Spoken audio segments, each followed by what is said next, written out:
Ladies and gentlemen, we just had a very good special address by Dr. Strauss-Kahn, and Prime Minister Lee Hong-gu made a very thought-provoking remarks. Now, we have to open the first session, which is regarding political leadership changes and the future of global economic order. Since we are running a little bit behind the schedule, I don't think I'll spend much time talk about the subject itself. I will immediately ask the paper presenter and discussants to start their discussions. We have one paper presenter and 4 excellent discussants. And since their short resumes are found in the program booklet, I don't think I'll waste any time to read them all. So you just take a look at these very outstanding resumes. I just want to say the current positions. First, paper presenter is Colin Bradford, who is non-resident senior fellow at the Brookings Institution in Washington, D.C. He has a long, brilliant career, particularly in research in development in every field. But I don't think I will, again, as I said, you can take a look at his resume in the booklet. And then we have John, after his presentation by Colleen will have 4 discussants. First, John Curtin, who is professor of political science, and also he directs many programs at the Trinity College at the Monk School of Global Affairs at the University of Toronto in Canada.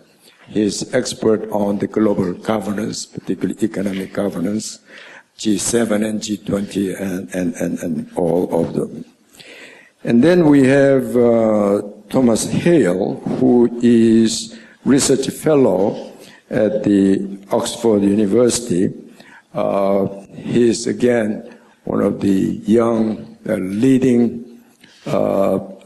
researcher in the field of global governance. I'm sure he will share with us many of his insight views. And then we have the Isabel Lago, who happened to be in Korea from IMF, leading the IMF mission to Korea. Actually, she is mission chief.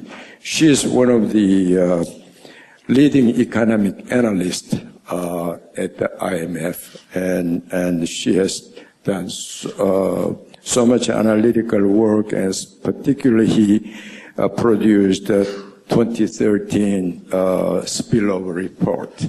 I'm sure she will share with us again very insightful views. Well, with this, Colleen, please go ahead. Since we don't have much time, maybe if you can shorten your presentation, maybe 10 minutes is better, otherwise 15 minutes, please. Yes. 10 minutes is better than 20. So thank you very much. It's Dr. Sakong for inviting me to this conference. It's a pleasure to be in Korea again. This is the 7th time I've been here in the last 4 years, which is more frequently than I think I've visited any other country that I haven't lived in. So, and it's a pleasure to hear Prime Minister Lee still again and to be with all of you today. This conference, not surprisingly, covers the really key issues as we think ahead to the Australian 2014 year as hosting the G20 summit, and all these issues that Dr. Strauss-Kahn has talked about today and that Dr. Sakong-il has highlighted come to bear here, not least of which is this issue of political leadership. And Mr. Strauss-Kahn got us off to a good start, although a difficult one, didn't he, by saying that the 2 problems that plague the world economy are leadership, of which seems to be lacking, and coordination, which seems to be weak even despite the best efforts of the G20. So we have a challenging agenda ahead of us, and I want to address, and I'm happy to address the issue of political leadership, which I've given a lot of thought to over the years that I've been working on the G20. I think the first thing to realize about this issue is that in the wake of the financial crisis in 2008, we really had two challenges. One was to come up with economic policy responses to the crisis, and the other was to fill a vacuum and a void in global leadership, which is manifested by the crisis itself. I mean, in a way, I think the way to think about it is that leadership is really the central issue in the global economy today, as Strauss-Kahn's opening remarks suggest. And the reason I think that is so is that the crisis itself, if you think about it, came about in part, in large measure, because essentially key governments, and happen to be Anglo-Saxon governments in this case, essentially had weak structures of public responsibility for the public interest in the economy. And nowhere was that better seen than in the financial sector. And what I would suggest to you at the outset of this talk, and which I'll come back to at the end, is that this is really a key factor as we look forward, because we still have, however much there may have been considerable progress by the IMF, by the G20, by the FSB and Basel, the fact of the matter is that the whole question of our capacity, our institutional and political capacity to insert public responsibility over market outcomes in the financial sector is very complex, very challenging, and as yet unfulfilled.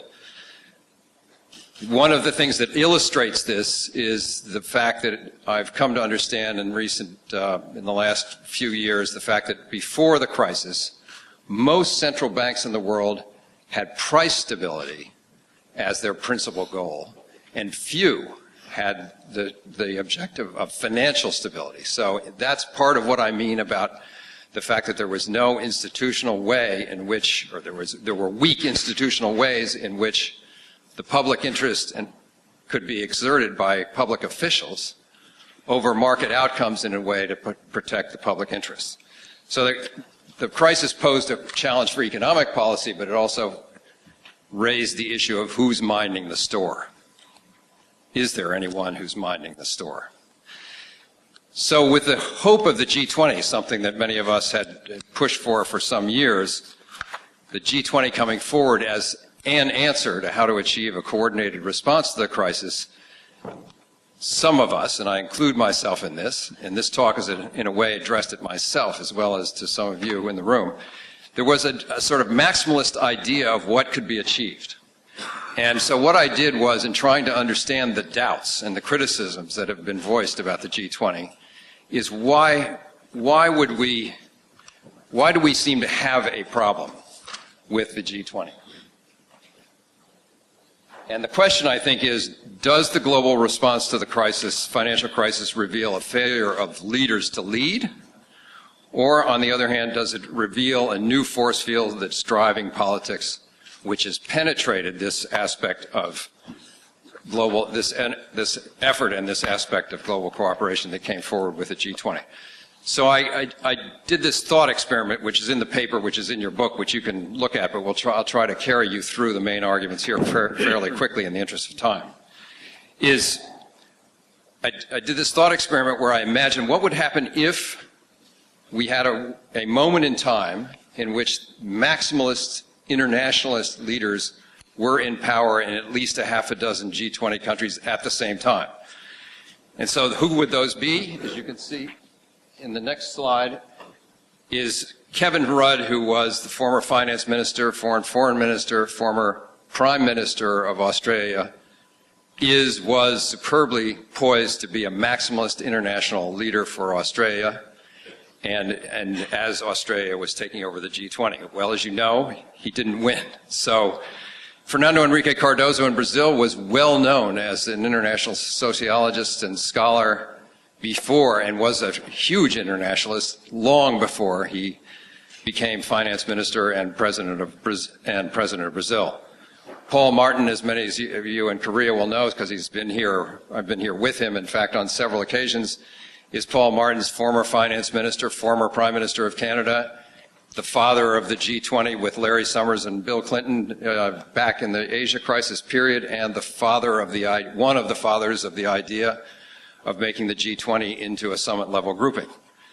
Dominique Strauss-Kahn himself, a man, as you could see today, and as we all know from his experience, a person who was certainly a great internationalist and somebody who has a keen political and economic insight into the problems, and so on, down the list.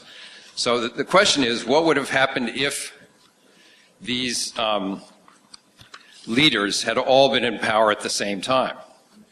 And so what you have to do is evaluate the context that they're actually in. And I would say that there are three major factors which are dominating the global political context in which leaders are trying to lead. The first is the dominance, as Strauss-Kahn said, the dominance of domestic politics over global engagement in almost every country you can look at, probably not excluding Korea. The second is a return to realism and national strategic interest of foreign policy over the efforts to have a more multilateralist international cooperation approach.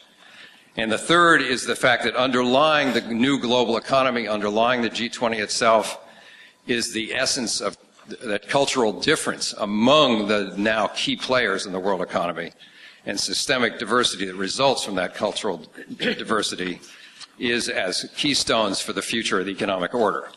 So let me just quickly march you through these. I mean, the primacy of domestic politics in global politics is brought to us by the fact that we have new social media, which basically pulverizes communication so that everybody's opinion can get everywhere. And the opinion and viewpoint and perspective of the leader of a country is not necessarily dominant, because there are a plethora of other opinions and a million ways in which those opinions can get heard and taken seriously. The second is polarized politics, where it turns out as a result of this pulverization of communications is that niche politics occurs, where you see small groups of political leaders at the ends of the political spectrum on the extremes can have strong support, and you certainly can see this operating in the Tea Party in the case of the United States, but it's not only in the United States. And these polarized politics, of course, lead to paralyzed policy making, which again, the U.S., I regret to say, turns out to be a good example of what is happening in that regard. So just quickly, the conclusion that one comes from looking at this thought experiment of having a maximalist international leaders in power at the same moment against the global context is that the main drivers of global politics are not likely to lead to elections of internationalist leaders in major economies. And the second thing is that even if they were to be elected, it's hard to see how leaders could forge a maximalist cooperative arrangements in terms of a new global economic order, sort of a new Bretton Woods, or a breakthrough in coordinated outcomes. But here I would pause to say that as much as we might lament the fact that we don't have a group of internationalist leaders in positions at the moment, I would have to say that as I look forward to going to Australia twice in the next month or two, is that the fact that Abbott won against the background of this context instead of Rudd means that the challenges of before the international community are not only greater, but in some ways better. Given this primacy of domestic politics over an international cooperative approach, the fact that we will be having Australia, which will take the G20 summit responsibilities seriously, we know that from their civil servants for the commitment of the country, its long-term white paper that has come out already. The fact that a conservative who is not an internationalist is in fact the Prime Minister of Australia and will have to himself to deal, and we, all of us who will have an opportunity to deal with his government and he himself. This is actually addresses the challenge concretely, because it it brings together the two elements of internationalism and primacy of domestic politics in this singular opportunity to work through the Australian presidency. So let me move along quickly, just to keep things. So the return to realism in foreign policy, Dominique Strauss-Kahn referred to this. is the increasing military strength of China, the U.S. pivot to Asia, the recent actions by the U.S. and Russia in relation to Syria, the European effort to manage its own debt problems by itself, as Dominique Strauss-Kahn mentioned, U.S. intelligence probe. All these reveal the primacy of national strategic interests surging to the center of foreign policy in major economies and countries and change the game. We're not in the Cold War, We're not in the Cold War anymore. But the global context has now been laced through with military strategic factors which really alter the balance between cooperation and competition among states. And it creates a new, the real problem here is for us thinking about international cooperation is that it constrains the room and the space for cooperation. So the third major driver in the global context is cultural difference, which I've talked about in Korea before. In which I think, the G20 is not the G8. The G8 is a group of like-minded countries with, by and large, similar histories. The G20 embraces global diversity, 3 Islamic countries and so on. Asia is different than the North America and Europe. So the interesting thing from our point of view in looking at the G20 and finding internationally economically coordinated outcomes is that cultural difference generates distinctive national behavioral norms and hence different institutions. And different institutions define different relationships between the public and private sector and hence create different economic systems. So systemic difference is the underlying dynamic of the global economy and certainly of the G20 because of the diverse cultures that are embodied in it and the diverse economic systems that are there. So mixed economies are now the norm, replacing the ideological dogma between a market-driven economy on the one hand and a state-driven economy on the other, and ne'er the twain shall meet. Instead, all economies now are in this new, relatively new policy space of figuring out how to inject public responsibility, if I can go back to that, into the marketplace so that, in fact, economic outcomes are socially palatable and politically sustainable. So the conclusions from thinking about this as systemic difference as being a foundation for the global economy is that the West is no longer in a world of market fundamentalism and the East is no longer in a world of state capitalism. By that I mean Russia and China principally. And both East and West are looking for pragmatic, effective economic policies and regulatory regimes which generate beneficial outcomes for their people in the new era that we're in. So these 3 factors taken together, and systemic diversity especially, requires for the West especially a change in mindset about the liberal international order, which has been the sort of framework for the Bretton Woods, the post-Bretton Woods period. These new factors and forces in the global context require a shift away from universalist values, which the West has tended to stand for, to a shift away from that towards respect for difference and a more eclectic and inclusive, pragmatic and interest-based rather than values-based approaches to global challenges. A more inclusive order entails recognizing that there's no single form of responsible government, writes Charles Kupchan in a recent book of his. The West has stood for the fact that democracies and free markets go together. And that has become an ideological mantra which does not help the public policy discussions in the current era of systemic diversity.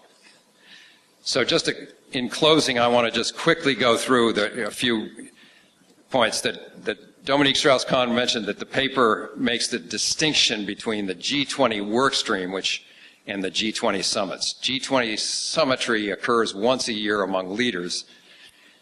G20 work stream goes on every week among Sherpas, among finance ministry deputies, among finance ministers themselves, among other senior officials in all G20 countries.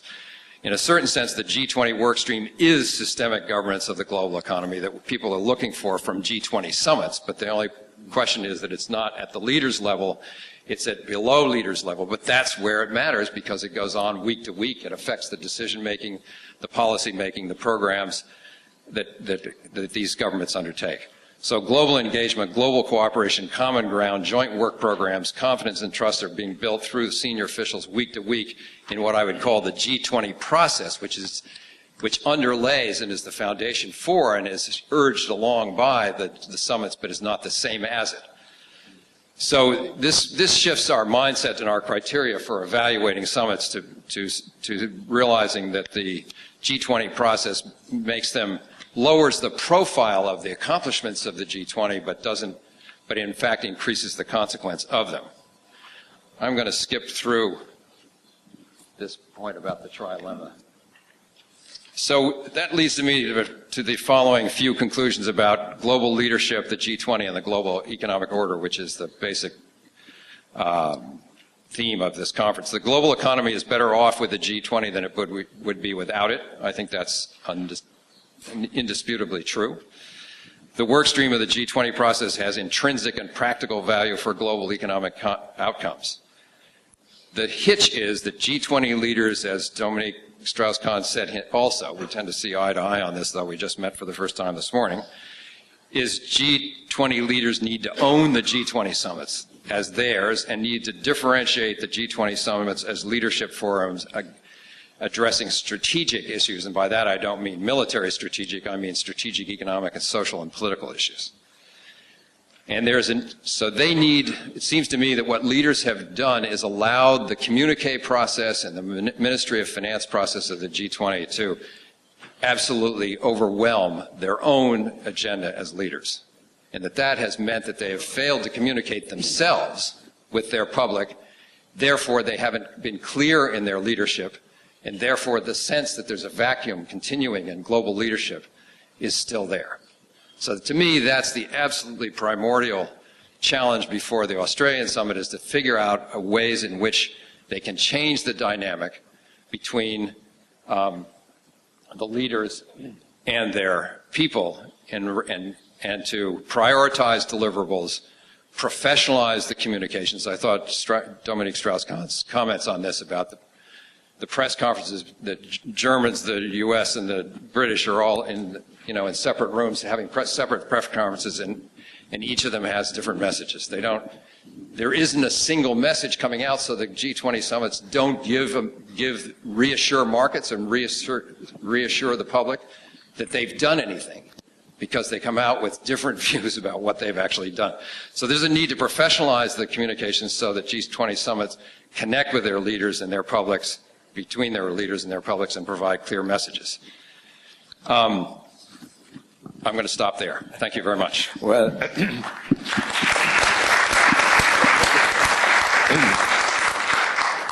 thank you very much, Colleen, for very illuminating, insightful presentation. I'm very glad that you emphasized the G20 summit as a process. It's a process. It's not just a summit in an event. So it's a continuous the process, which is very important, I think. Yeah. So there's a Sherpa meeting and the finance deputies meeting and the finance ministers meeting. It's an important process. Well, I'm sorry, I forgot to introduce Professor Su. I'm sorry. I was looking at the other side only. And, he is associate professor of economics at the National School of Development in Peking University. Thank you very much for coming. Now let me invite John Carton, and if you can be as succinct as possible, because yes, thank you very much, Dr. Sekong. I shall certainly try. It's great to be back with so many friends, old and new, to talk about the critical issue, global governance. And Colin, Dominique Strauss-Kahn, and I'm pleased to say, agree that the G20 is at the center of global economic governance and beyond, and that leadership and cooperation are the key themes with which we have to deal. So the questions, how well is the G20 working at the summit and the process below? Secondly, why is it working the way it is? And finally, how can it be improved? First, there is, of course, common view, which Dominique Strauss-Kahn conveyed rather well, that since the heady days of the great financial crisis, the G20 has been in decline. And I'm pleased to see that Colin acknowledges that in his paper, but doesn't buy in to the declinist view, which often brings declinist despair. My own work actually suggests that if you carefully measure the performance over the 8 summits, the performance of the summits at the peak is actually on the rise. And that's true, too, on what may be the most critical dimension of performance. Do the leaders actually deliver the collective decisions they make? Do they comply with their commitments? They got off to a strong start at Washington and London. Yes, there was a decline, but over the past few summits, it's actually coming back, coincident with more accountability mechanisms being added to the G20 summit's work.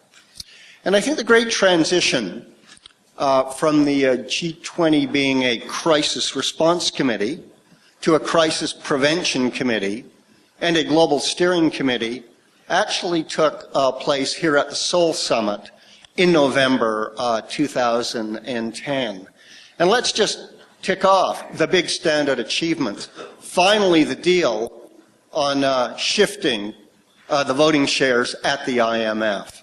Basel III banking standards, and then more preventatively financial safety nets, and then beyond the Seoul Development Consensus. Big accomplishments which endure to this day. We flash forward to the latest, St. Petersburg, the first of our 8 G20 summits that were really not consumed by a financial crisis, breaking out in Anglo-America or in Europe. So St. Petersburg had the space to do its built-in work program, but also to take up successfully the biggest political security issue of the time, leading directly to the deal to peacefully eliminate chemical weapons in Syria. Turkey, a G20 member. Could you imagine, one might ask here in Korea, if the G20 helped to bring a quick agreement so your neighbor would eliminate its weapons of mass destruction? That's what the St. Petersburg summit did for Turkey and for Saudi Arabia a little beyond. And then if we look, I think, down to the G20 process, a careful, painstaking look at the core, the framework working group, the map, I think does show small, steady progress on most of the key fronts there. Not all. Development could usefully go back in. Why? Yes, the crisis does matter, the big shock, and I think Colin and I and Dominique Strauss-Kahn agree that probably London was the best ever, although St. Petersburg now has its Syrian claim. But Colin, I think, usefully points to other causes which he has given us as constraints. I think there's other forces at work, and when I look at how they're unfolding, I do think these constraints can be overcome. That's the good news. When we look at most of the G20 agreements, we don't see a fixed advanced country G7 bloc against the emerging. Overwhelmingly, it's cross-cutting coalitions. And even at St. Petersburg on Syria, across the civilizational faith-based divide, we saw that. Muslim majority Turkey, Saudi Arabia on one side of that debate, Indonesia on the other, but then the deal was done. The hyper-partisan politics, yes, every North American would not dispute when you think of the USA and the Beltway, we're on board there. But it's not true in the same way to the same degree in number 2 China, despite what's brewing behind. Not in number 3 Japan, not at number 4 Germany. And Colin's right. The good news is, while it used to be happening in Australia, which is why we really didn't have Kevin Rudd as most as we as much as we could have benefited from. They do now have a stable government in place as they take up the reins of the G20. Can we overcome the dynamics of realism? Much could be said, but remember Seoul, IMF voting shares. That's the ultimate zero-sum game. My gain is your loss. You would expect it to trigger all of the defensive positionalism dynamics, loss aversion. But the deal was done, and the good news on delivery is only one part of one member government has yet to actually take the legislative moves to actually have it come into effect. So I would be optimistic there as well. How do we make our G20 work better? And I think Colin started at exactly the right place. It's about leadership, but that means it's about the leaders and visible, distinctive deliverables from them. So I have a short list of simple, straightforward, strengthening solutions. Silver bullets, they are in my mind. First, our G20 leaders should meet more often. After the Seoul Summit, they went from full-time to half-time work. They used to meet twice a year. Now it's only once a year at ever-lengthening intervals. So G20 summit governance, I think, has become badly undersupplied. Secondly, when they do meet, they should meet for longer than the 24 hours or so they do. Many leaders spend more time flying to and from these summits than they're actually there to collectively work. And we saw the advantages of St. Petersburg of adding even an extra few hours to deal with Syria. I also think we need more civil society engagement. One that could be added is the Academic 20, another success of the Seoul Summit. It was there the leaders called for the academics to get into the game. And an Accountability 20, by which I mean independent, outside accountability mechanisms, rather than having G20 governors directly or indirectly give themselves their own grades. So in the end, it is indeed all about leadership, and while the process below is important, it depends on the leaders at the summits leading. So we really do need to find a way to let leaders lead. Thank you. Thank you very much for very good succinct statement. Okay, now Professor Su, please. So thanks, Dr. Sakong, for inviting me here to share some thoughts about this important issue, the challenges facing global economy at this moment. And I'm particularly honorable to be here on this 20th anniversary. So I'm going to pick up from Dr. Strauss-Cohen's comments earlier this morning. He seems to picture us a very pessimistic image about this global economy. To a very large extent, I agree with his comments on United States, Europe, Japan, and a lot of economies, and also agree with him on the summary, which is the lack of leadership and lack of coordination. So I'm going to say something about China in the past several years and how we can look at it from here. So if you look back several years, or maybe you want to look at it back farther, say past 10 or 12 years, you are looking at a very fast economic growth, and which already slowed down. At the top is something like 50% in year 2007. Now it's something like 7.5%. If you look at this, it may look good, but it actually to some extent echoes Dr. Strauss-Cohen's comments. If you look at the leadership economy, it somehow kidnapped it by the GDP growth. A lot of reform procedures has been skipped or delayed. A lot of problems has not been solved or even accumulated and become more serious.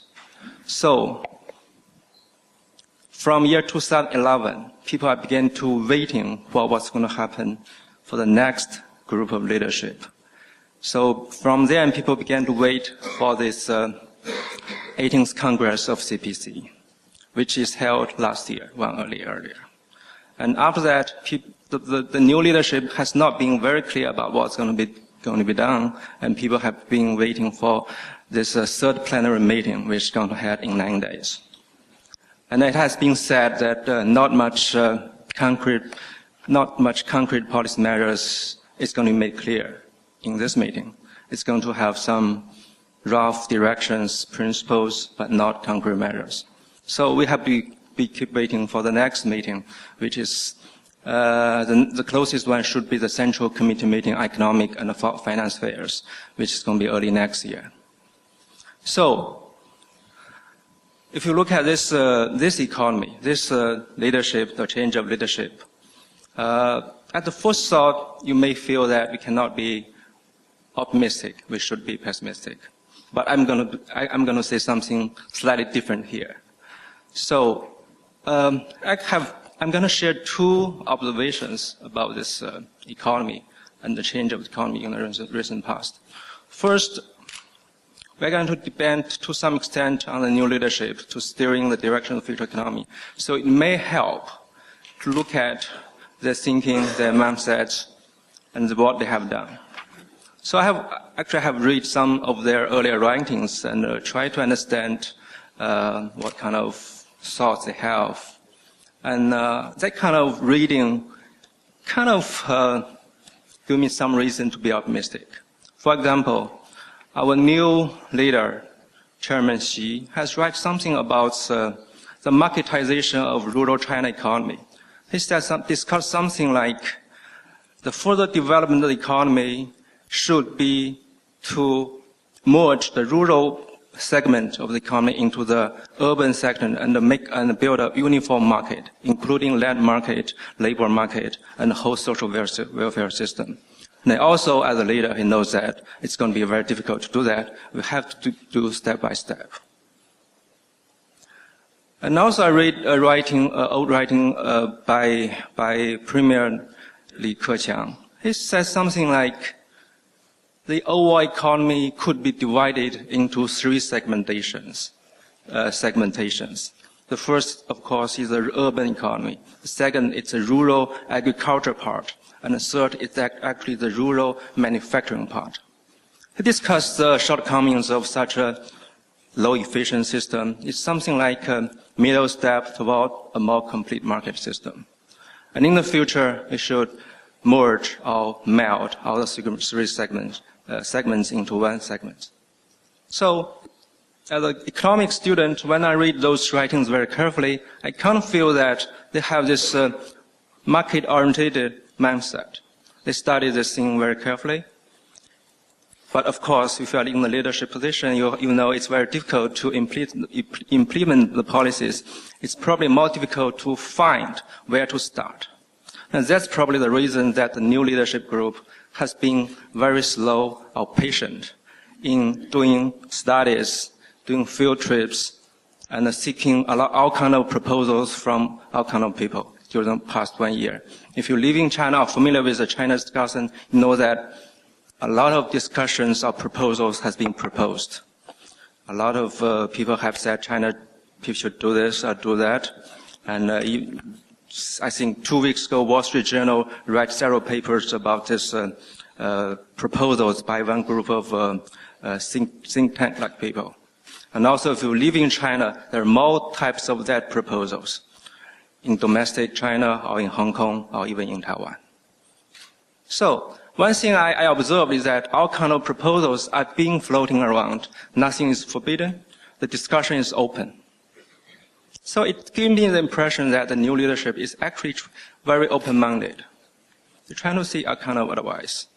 Of course, if you ask what's going to be done in the near future, my answer is going to be it's very difficult to say because the problem is more difficult or more complicated than seeming to be. After living there for a long time, you're going to agree with that to a large extent. So this is my observation on the writings and the mindsets. Another observation is on what they have done in the past, in the near past. From economic students' position, I see that they're doing pretty well. For example, both top leaders have traveled to some place in China, rural China, look at the rural land tenure reform, which, if you look at the economy, it's going to be a major part of future reform. It's going to release the domestic land resource, labor resource, and help improve the economy to a large, to an upper scale. And both leaders have expressed the support for for reform in this area. Explicit support. And also, like 1 week ago, the State Council has issued a major reform policy, in my opinion, which is to to abolish the requirement of capital requirement for new startup business. So you don't have to put down any money to start a business. Also, the annual inspection is cancelled. You do not have to do that. And you do not have to have a specific location for your business.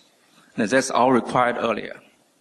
That's all subject to administrative examination and approval earlier. That's going to greatly improve the business easiness in China. Also, they require the firms to disclose their annual information, no matter what their public firms, even not go to the stock market for public listing. So this measure seems to be little, but to me, if we understand it, how large an impact it's going to have, it's going to be a major step, actually, for the business sector. Now, having said that, I realize that the meeting is going to have to be held in 9 days, and a lot of people is going to discuss that and form new expectations. But based on what we observe, what we have learned, I do have some reason to be slightly more optimistic about this economy than earlier decades. Okay, so that's what I'm going to say here. Well, thank you. Sharing your optimistic views on Chinese economic future. Well, thank you very much. Now, Thomas, here, please. Thank you, Dr. Sakong, for organizing such an interesting conference for us today. And thank you, Dr. Bradford, for giving us a very rich paper to dig into in the first session. We've heard a lot this morning of both optimistic views on the future of the global economy and of global governance, but also some more pessimistic views. And I'd like to suggest in my brief remarks that this seeming disparity does not signal disagreement between us or even incoherence amongst us on our views, but actually gives us an insight into the nature of global governance today, which is that many of the challenges we face, many of the problems, in fact derive from previous success. That is, many of the things we're dealing with are second-order problems generated by the profound deepening of globalization that successful international cooperation over the post-war period has brought us to. So let me elaborate on that in a minute, but first let's have a short resume of where global governance stands today. And I think any objective view has to start with the pessimistic viewpoint. Global governance across issue areas is gridlocked. We've been speaking a lot about financial issues this morning and economic issues, but if we look more broadly, we see similar patterns. It's been 19 years since the world negotiated a multilateral trade agreement. It's been 21 years since countries have been discussing climate change with only one meager treaty to show for it. The conflict in Syria rages on, despite the ability of the international community to remove one category of weapons from that conflict. The death and rollback in development continues. The United Nations this week confirmed new cases of polio breaking out there, one thing we thought global cooperation had solved. And as we've heard a lot, 5 years after the worst financial crisis since 1929, financial regulation around the world remains balkanized, and prospects for more coherent and robust global level regulation of financial flows seems a much more distant possibility than it did in the immediate aftermath of the crisis. So struck by this commonality across issue areas, my colleagues David Held and Kevin Young and myself tried to trace some of the root causes. And we came up with a book, the title of which is Gridlock, which came out this summer, which tries to make an argument about why we see these common trends across different areas. And there are three core insights I wanted to briefly share with you today. First is that the barriers to effective global governance are in fact systemic. It's not global governance is not stymied by individual idiosyncratic problems within any issue area, but rather by common trends across issue areas. Two, there are four main trends that we can identify that constitute these barriers. An increase in multipolarity. We heard from Colin's paper the role of systemic differences across countries, and the main driver of this has been the increase in the power of countries that before had very little power in the international system. It's not surprising that countries with as different political systems, political economies, levels of development as China, the United States, and the rest of the G20 would disagree about fundamental questions about how to govern the economy, how to regulate the economy, as well as environmental or security issues. Second, we see a lot of institutional inertia. The success of the multilateral order in managing globalization over the post-war period has left us with a string of institutions that don't necessarily bear as much relevance to the world situation today as they did in the past, and that have management structures which are increasingly outdated. And of course, the UN Security Council, international financial institutions, despite some progress, are good examples of this. Third, the problems we're trying to confront are much harder than they were in the past. And it's easy to see this in a problem like climate change, which is quite a transformative type of problem. But even in issues like trade, the issues we're negotiating on today expand far beyond the sort of simple ideas of tariffs and quotas and trying to decide how many imports and exports to allow, and onto things like health standards, investment protection, financial regulation, and a host of issues about which countries have very legitimate disagreements with, and which penetrate far deeper into domestic policy concerns. And finally, the growth of global governance over the post-war period has not just left us with inertial institutions, but with fragmented institutions in many issue areas. And I think we see this very clearly in the financial realm, where there's been a gradual accretion of transgovernmental networks to manage different parts of the problem, and some efforts to bring them together under umbrella organizations, but still a lot of people trying to manage different aspects of the problem with the right hand not necessarily knowing what the left hand is up to at all times. So these four trends we see across issue areas, and ironically, as I mentioned before, I think a lot of them have their origins in the previous success of the multilateral system over the post-war period. In our book, we argue that the sort of initial phase of managed globalization in the post-war period set us on a positive path of self-reinforcing interdependence, where institutionalization allowed globalization to deepen, increasing interdependence, which in turn created more need for institutions. And if you just count the number of international institutions that have grown in the post-war period, it's increased by a factor of about 100. So there's been a lot of growth here. Unfortunately, that technology, that institutional technology, has created a world which is no longer fit for purpose, which it can no longer manage, I think for the reasons, the four trends that I mentioned. So recognizing that the problems facing global governance are systemic, are multiple, and are historically contingent, I think is important because it cautions us about what kinds of solutions we can reasonably expect to work.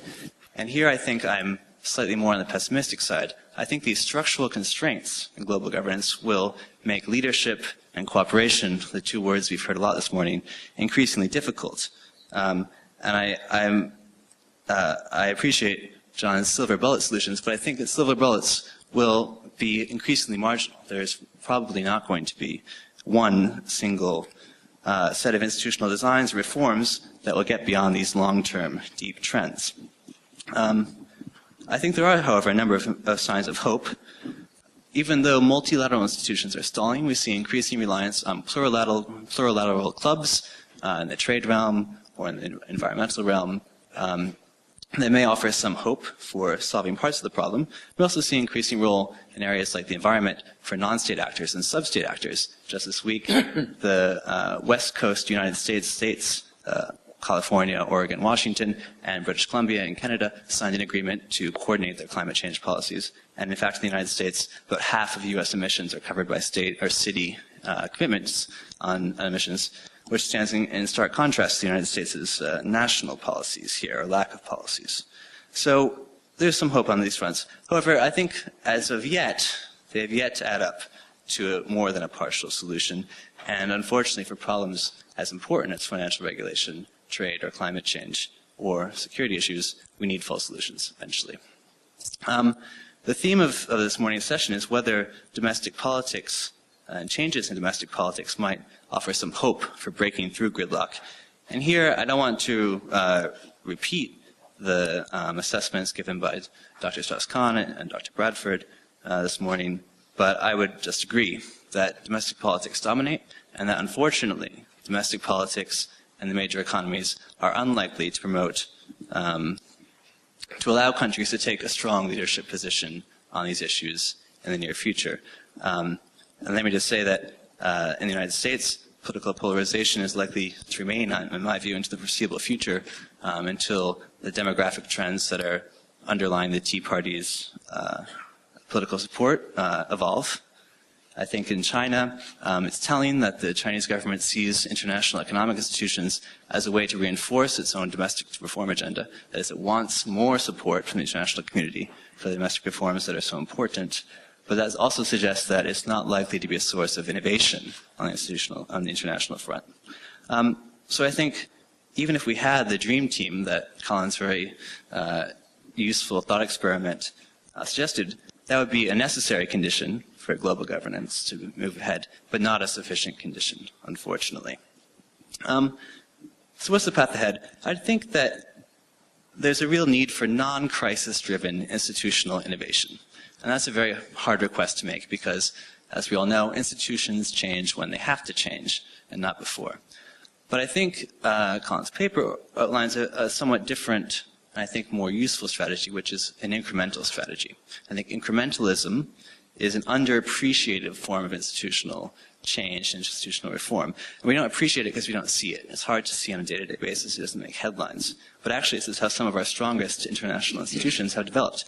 If we think about the World Trade Organization's dispute settlement mechanism, the Basel Committee's banking standards, a number of OECD processes, many of the best sort of shining examples of global governance are ones that have evolved slowly over time. And I would suggest that the process-oriented work of the G20 should be perceived in this way. And I also suggest that if our strategy is incrementalism, then it's important to not place too much political emphasis on big solutions, sweeping in reforms, the kinds of things that ultimately are difficult to achieve, and if they, even if we can't agree on them, may not deliver the results that we want them to. Rather, we should have a strategy that embraces incrementalism, I would suggest, sets out long time frame plans for progress. And so it's a little bit less flashy, maybe less appealing to politicians looking to deliver a soundbite back home, but I think it's ultimately the path forward. So in sum, let me just conclude by saying the barriers to effective global governance are systemic. Gridlock cannot be wished away by smart institutional design or appeals to political will. That domestic politics in major countries make them unlikely to take steps needed to produce big breakthroughs, but that incrementalism offers a viable path forward. Thank you very much. Thank you. Thank you. Thank you. Thank you for very insightful comments. Now, the last, of course, not the least, Isabel, please. Thank you very much, Dr. Sekong, for inviting me to contribute my insights to this topic. We've already heard very fascinating thoughts. The perspective I would like to offer is a much more pedestrian one. Is the one from a view from the trenches, from somebody who's been, as an IMF staff member, involved over the last 10 years in working closely with the G20, the International Monetary and Financial Committee, and various initiatives launched by the IMF to try and promote policy cooperation, economic policy cooperation.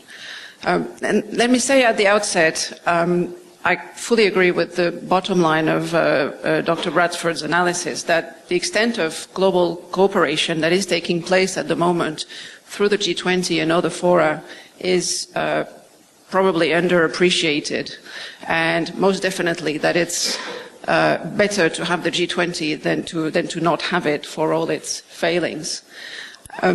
Where I would disagree is paradoxically both in assessing the contribution of the G20, where I think Mr. Bradford is maybe too generous, And on the other hand, I would be more optimistic or more positive in measuring the gap between what we have and what we should have in an ideal world.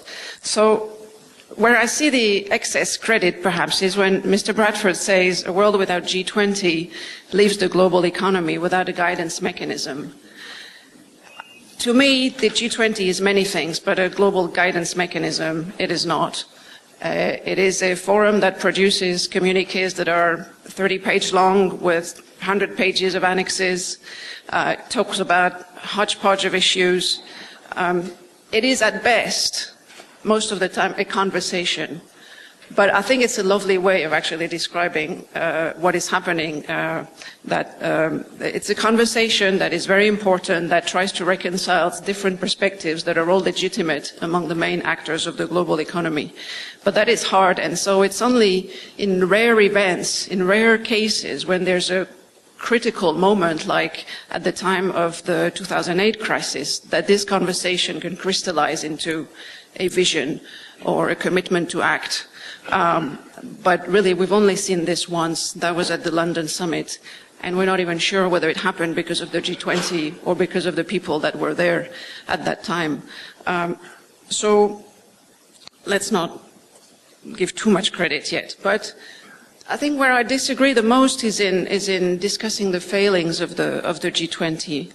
And particularly how big of a problem it is that domestic politics dominate global politics, how much of a problem it is that a leader would come to St. Petersburg or any other summit and claim to his journalists or the journalists from his country that he's there to defend his own country's interests. I think most speakers this morning have sort of said, well, this is regrettable. I'm frankly not so sure. To me, and this is something we try to remember on a daily basis when we're bureaucrats in an international organization, international cooperation is not an end in itself. The end is the prosperity of the people who elect the leaders and the finance ministers who go to the G20 meetings. It is to them that these people are accountable. It is for them that this process is supposed to work.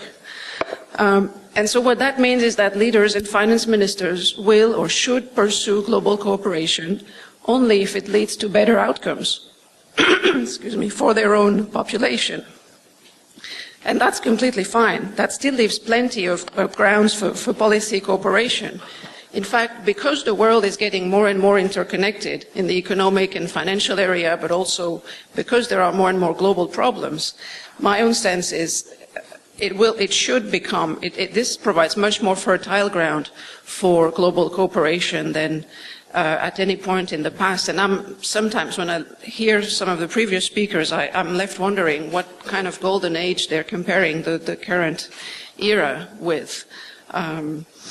So anyway, when is policy cooperation then desirable? I would say quite simply when the benefits exceed the cost for each country. That's not a very controversial proposition.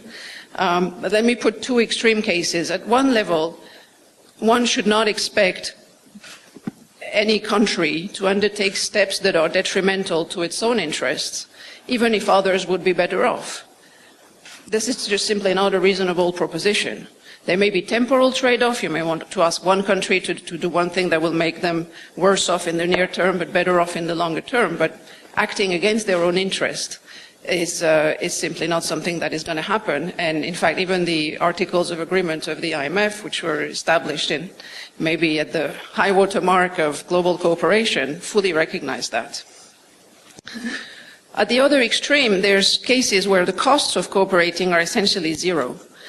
And that's when cooperation takes the form of mutual information, joint research, policy dialogue. In that case, even small benefits can be a net gain. And therefore, perhaps it's not surprising that the bulk of the policy cooperation that takes place right now at the G20 is of that nature.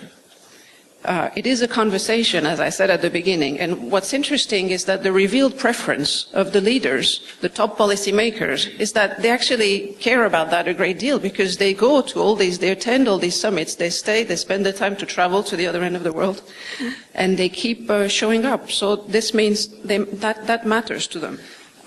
Okay, but most cases, there's something in between, where there's some give and take for most countries.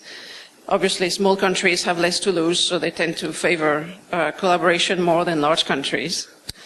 But let me just try and identify three types of situations where there are clear gains from policy collaboration that outweigh the loss of autonomy. The first one, and my examples are confined to the area of macroeconomic policy, because that's what we do at the IMF, but I think the taxonomy probably applies beyond it. The first one is the case of beggar thy neighbor policies, or free riding, when the policies of one country can pursue its own prosperity at the expense of others. And there are plenty of cases of that where the international community has agreed collectively that that's not a good behavior and that it should be banned. A good example is exchange rate manipulation, which is banned by the IMF's Article of Agreement. But more recently, the coordinated fiscal stimulus that was agreed in 2008 by the G20 could be thought of as another example of that. If everybody does it, everybody benefits. You don't want to let one country off the hook, not do it, and benefit from the efforts of others. Another category is when there's leakage or arbitrage. And this is actually a very common case. That happens when a country will be frustrated from the benefits of its own policy efforts unless others do something similar. And that is very prevalent in the area of financial markets, macroprudential policies, financial regulation. Why? Because capital is mobile, and so if you're the only country taxing it or regulating it, it will just go elsewhere, and nothing else will change. And last, and perhaps most prevalent case of good grounds for cooperation is when there are synergies or economies of scale. Sorry. And perhaps the best example of that is trade. And there is a whole lot of trade cooperation. There's been a bit of a revival of trade cooperation recently, and it's in fact a vivid issue right now in Korea. But other examples that have been mentioned also this morning is when countries came together in 2008 to decide to pool their resources together to provide a global financial safety net and lend them to the IMF. And then last, sort of still in that category, but I think it's a very important one, it's the issue of regulatory harmonization. Colin Bradford's paper at some point talks about pursuing differentiated but equivalent measures. And that's a very nice and constructive idea, but this is an approach that can end up putting enormous costs, compliance costs, on the global actors that have to deal with different systems in every country that they're involved in.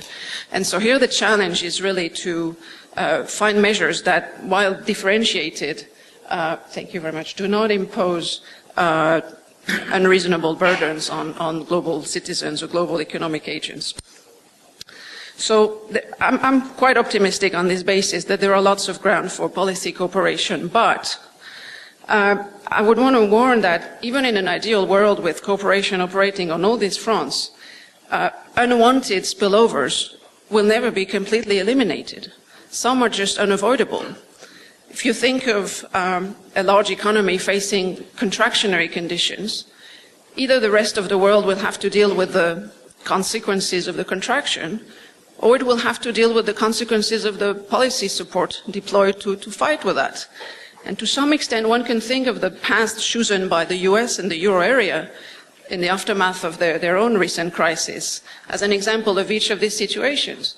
And the rest of the world complained about the spillovers from QE in the US, and the rest of the world complained with austerity policies in the euro area. So the issue is, these spillovers there was always going to be some kind of negative spillover. The question is, how do you minimize them? So I think there's grounds for optimism. Are collaboration mechanisms perfect? Of course not. Can they be improved? Yes. To me, an important way of improving them would be to focus on issues that are really central and where cooperation has a good chance of being fruitful. Mr. Strauss-Kahn proposed a number of very good remedies. I think Mr. Bradford emphasizes better communication. I would agree that that's always a good thing, but realistically, a lot of the areas where good progress is being made, the kind of stuff that is hidden in, the 20th annex to the G20 communique is extremely important stuff, but also formidably tedious and opaque to anybody who hasn't been working on it for years. So better communication is only going to go so far. And I would submit that perhaps much more important, perhaps the biggest obstacle to enhancing collaboration is the lack of a proper understanding of the linkages between economies, between countries. If leaders had that, top policymakers had that proper understanding, my hunch is they would be willing to collaborate much more easily. But right now, the collective understanding is lacking. We at the IMF have been dedicating an increasing amount of resources to understand interconnections better, mapping them, etc. But this is a work in progress. Whatever knowledge we think we have is still very controversial, and that frankly makes cooperation difficult. So, and I will end with that. I think to those who want to really give a boost to policy collaboration in the future, my advice would be spend time and effort trying to illuminate the nature and the strength of these interconnections, and that's the best thing we can do at this point. Thank you.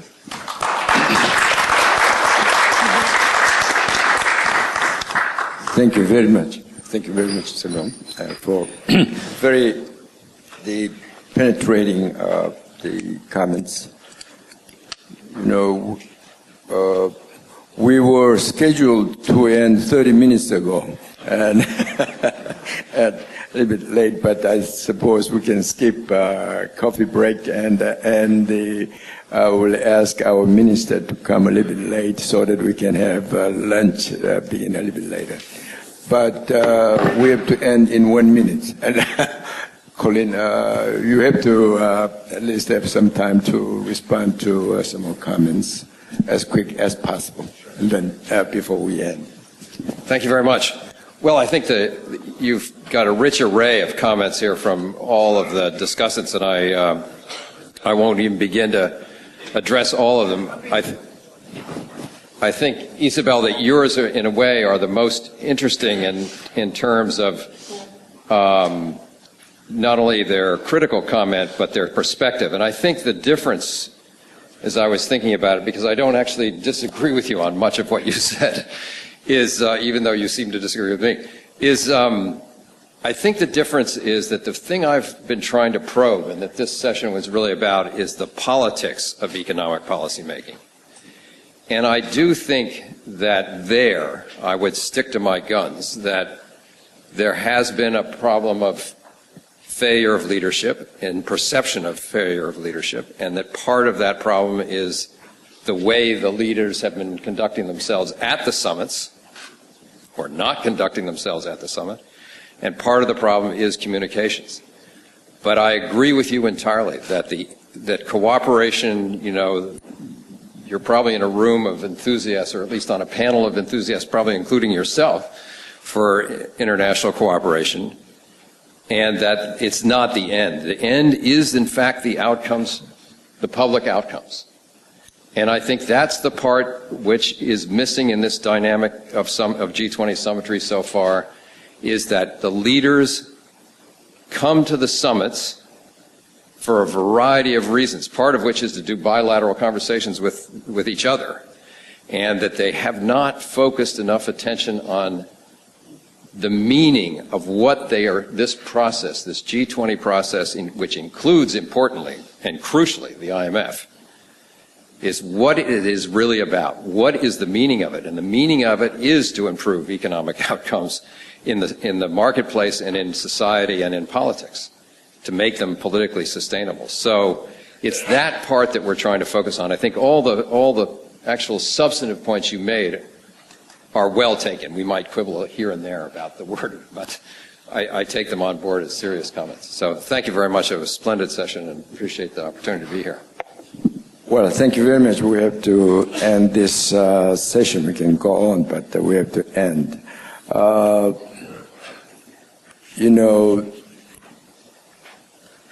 The current world situation is often characterized by G0 world or no polar world. At the time when global economies ever more interdependent and linked. So the global economy needs more public goods for having sustainable and balanced growth, but to provide enough public goods, we need the leadership, political leadership. And because of this no polar situation or G0 situation, it is very difficult to have the strong leadership. So one alternative we have is sort of collective leadership. And the source of collective leadership, one source of collective leadership is now G20. And including G7 leaders, G20 leaders in Pittsburgh, designated G20 as premier forum for international economic cooperation. But to my disappointment, these leaders already seem to forget what they have agreed in Pittsburgh. And particularly G7 leaders, seems to forget the agreement they made in Pittsburgh to have the G20 as their premier forum for international economic cooperation. Look at what happened in London at the G7 or G8 meeting there. They took up many economic issues, which they're not supposed to. Actually, they should have discussed this within the framework G20. But the thing now is that no leaders take ownership in the G20 to make G20 function as it's supposed to. So I think this is the real problem. And I think country like Korea, for example, should make special effort to contribute to make G20 work. And we all have to work together. And this is a real challenge. I don't provide the solution, but this is the challenge, and we all have to work together. Well, with this, again, we'll end this fascinating first session, and we will immediately begin second session. Okay, thank you very much for all the Colleen and the discussants, and thank you very much for the attention. Thank you very much.